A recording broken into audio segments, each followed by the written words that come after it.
Chicken nuggets খুবই মুখরোচক একটি খাবার। বাচ্চা থেকে বড় সবাই কিন্তু এটা ভীষণ পছন্দ করে। আজকে এটি খুব সহজে আপনাদের সাথে শেয়ার করব। চলুন তাহলে শুরু করা যাক। এর জন্য প্রথমে একটা ব্লেন্ডার জার নিয়েছি। এর মধ্যে দিয়ে দেব টুকরো করে রাখা পাউরুটি। এখানে আমি 3 পিস পাউরুটি নিয়েছি।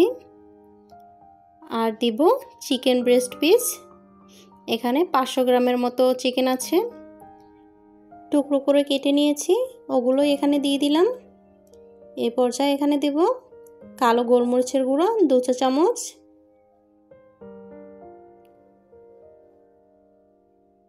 সয়া সস 1 চা চামচ,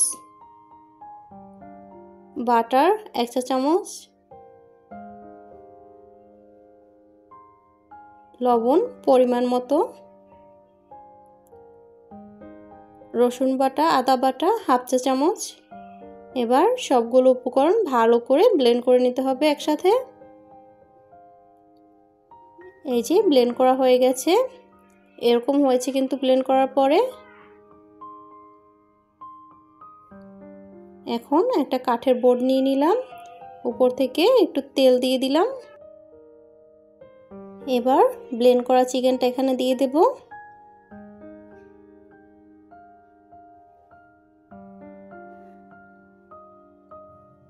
এখন হাত দিয়ে ভালো করে একটু মেখে নিতে হবে একসাথে। মেখে নেওয়া হয়ে গেলে এরকম চেপে চেপে একটা শেপ দিয়ে দেব, সব সাইডে যেন সমান হয়। শেপ দেওয়া হয়ে গেলে একটা চাকুর সাহায্যে এভাবে করে কেটে নিতে হবে।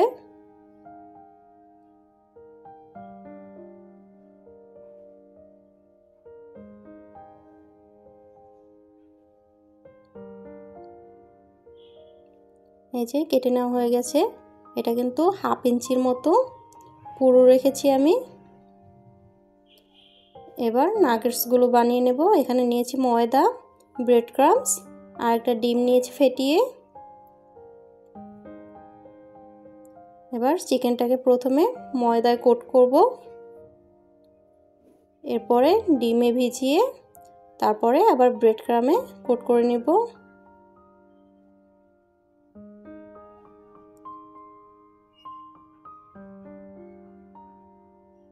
এই যে তৈরি হয়ে গেল নাগেটস। এভাবে কিন্তু সবগুলো নাগেটস বানিয়ে নেব।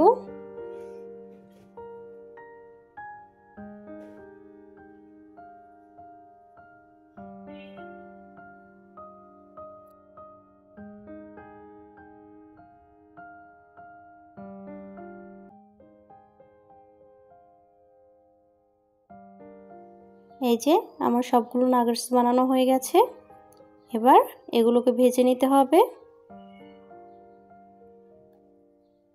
ভেজে নেওয়ার জন্য প্রথমে চুলায় একটা প্যান বসিয়ে দিলাম, দিয়ে দিচ্ছি রান্নার তেল। তেলটা গরম হওয়া পর্যন্ত অপেক্ষা করতে হবে। তেল গরম হয়ে গেলে নাগেটসগুলো এক এক করে সবগুলো দিয়ে দেব তেলের মধ্যে। চুলার জালটা কিন্তু আমি মিডিয়াম লো হিটে রেখেছি, না হলে কিন্তু নাগেটসগুলো পুড়ে যাবে।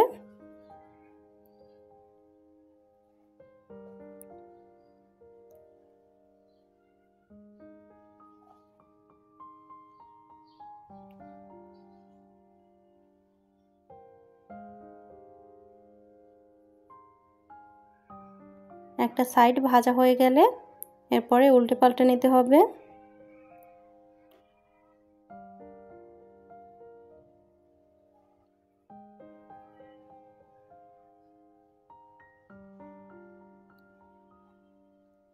নাগেটসগুলো ভাজতে কিন্তু 5 মিনিটের বেশি লাগে না। আমার নাগেটসগুলো কিন্তু অলমোস্ট ভাজা হয়ে গেছে।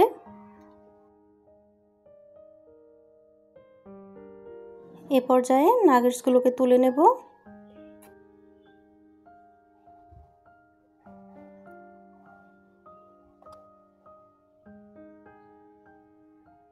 এই যে দেখুন কতটা সুন্দর হয়েছে, উপর থেকে ক্রিস্পি, ভিতরে জুসি। ভীষণই মজাদার এই নাগেটসটি তৈরি হয়ে গেল খুবই সহজে। আমার ভিডিওটি ভালো লাগলে অবশ্যই লাইক, কমেন্ট, সাবস্ক্রাইব করে পাশে থাকবেন। আল্লাহ হাফেজ।